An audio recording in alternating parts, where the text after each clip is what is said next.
Hey everyone, so today let's talk about my favorite sub DPS in the game, the almighty Xingqiu. Now Xingqiu is a very strong Hydro character who is by far the best applier of Hydro and honestly the best applier of anything in the game due to his amazing burst. He is one of the best characters when paired with a pyro carry like Luke to get that vaporize bonus, or even someone like Ayaka to freeze the enemy. And so, how do you build him? Well, let me tell you. So first up, let's start with his weapons. So his current best in slot weapon is the Sacrificial Sword. This sword is amazing on him. Firstly, it offers energy recharge and goes up to a whopping 60% energy at max level. Holy moly. This is so good on Xingqiu as he does have a high energy cost for his burst, and so having this helps a ton. Next, the passive states that when you hit an enemy with your elemental skill, it has a 40% chance at the lowest level to reset the cooldown on his skill every 30 seconds, meaning you can hit the enemy twice in quick succession with his elemental skill, and if you get lucky at max refinement, this goes to 80%. So this is really good, as not only will you be able to do more damage as you'll be able to use the elemental skill twice, but you'll also be able to generate double the energy, which is again really good on Xingqiu, who relies a lot on his burst. It could be useful for other characters if you use him as a sort of battery character as well. Next we have the Skyward blade, a 5-star blade that also offers energy recharge, although not as high as the Sacrificial Sword, sitting at around 55% at max level. Although it is a 5-star weapon, has much more attack than the Sacrificial Sword at 608 versus the 454 of the Sacrificial Sword. Now the passive is quite nice, giving you crit rate as well as a buff when you use a sword that gives you a bunch of stat increases. Now this is pretty good. However, I feel that it's better suited on someone like Bennett,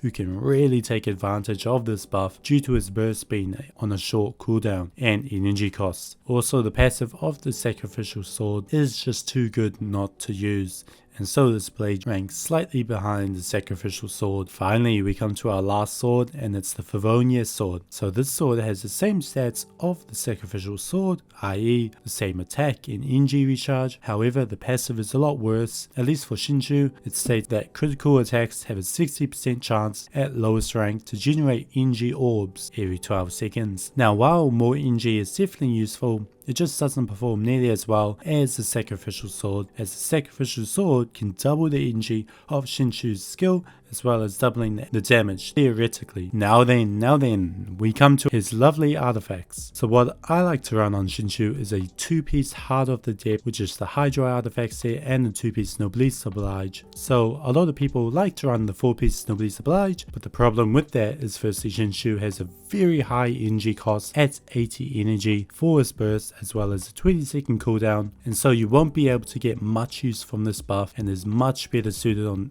again, someone like Bennett, who has a much lower cooldown and lower energy cost burst, which means he can trigger this 4-piece effect much more. Now there are times when you can run a 4-piece Noblesse Oblige. For example, if your party doesn't have anyone using it, then it can be run on Xingqiu, but it's not ideal. So with a 2-piece Heart of Depth and 2-piece Noblesse Oblige, you're gonna maximize the damage of Xingqiu's burst, which again is its main use, which is very good. So for the sands, we are going to be wanting an attack percentage sands, as his range swords do scale off of his attack, so this will be a great increase in damage. Now you could also run energy recharge sands here if you really need to. However, I feel like with a maxed out sword as well as substats, you can hit a good energy recharge percentage that you don't need an energy sands for. A good range for that is 180 to 200%. At that range, you won't have to worry about getting to your burst that much. Next we have the Goblet, which is going to be a Hydro damage Goblet, as this will be the best to increase its overall damage. Finally, the Circlet, which is going to be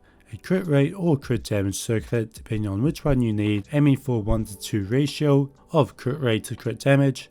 And also remember, his range swords can in fact crit, so this will be a very good for that. Now how about those substats? Well, as this is a sub DPS build, we're going to be focusing on the stats that well increases damage. And so first up, crit rate, crit damage, as this will be the most bang for our buck. Next, attack percentage, attack. More attack is really good. The range swords also do scale off of attack, so there's that. And finally, energy recharge. Now this can be more important than attack if you are lower than 108%, but once you hit that, focus on crit and attack. Now let's take a quick look at his constellations and talents. So firstly, for constellations, he does get noticeably better with certain constellations. Definitely go for these if you can. So his C1 will give him an extra rain sword, and so a bit more damage reduction and healing for a main carry, which is not bad. But now his C2 is really good, and the only one you'll visibly notice an increase in damage, as not only does it increase the duration of his burst by 3 seconds, but it also decreases the enemy's hydro resistance by 15% when they get hit by a ranged sword, and so further attacks will do more damage. This is amazing, and is definitely worth going for if you're close to this. C3 gives more levels on his burst, which is nice. C4 states that during his burst, his elemental skill will do 50% more damage, quite nice. C5 is a level to his skill, but now his C6 is really good, as it states that on each third hit with his burst, it will spawn 5 rain swords to attack the enemy instead of the usual 3, and it will regenerate his energy, meaning that you can get to his burst again faster. This is truly amazing. Now onto his talents. So the priority for sub DPS Xingqiu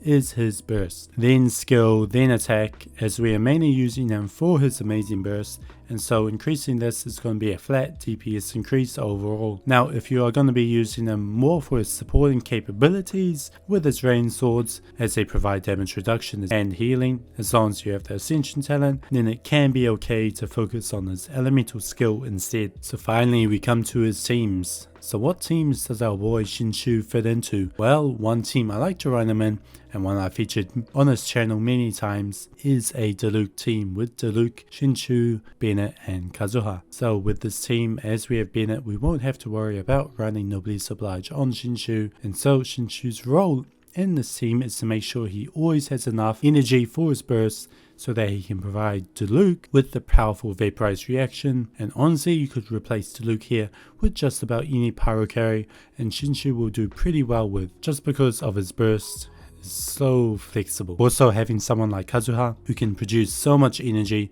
is really good for Xingqiu, get to his burst faster. You could also run someone like Venti as well to act as a sort of battery for your team. Another team that he's pretty good in is a freeze team with Ayaka, Rosaria, Xingqiu and Venti, and so this team we are going to be focusing on the incredible powerful reaction freeze with the combination of both Ayaka and Xingqiu, as well as when you get to Venti's burst, you can use it in combination with Ayaka to deal massive amounts of damage. Again, you could replace Ayaka here with any cryo DPS and do decently well with Xingqiu. The only one that wouldn't do that good with is Ganyu, as she mainly uses her charged attacks, and Xingqiu's burst does not work with charged attacks, and so not very good, but anyone else will be amazing. And so that is Xingqiu. Xingqiu's an amazing character who is one of the strongest sub DPSs in the game with his burst, but also one of the most useful due to him being Hydro, which is the catalyst to the strongest reactions in the game. And so if you're looking for one of the coolest sub DPSs in the game, then look no further than Xingqiu. And so I hope you enjoyed this video, and I will see you next time.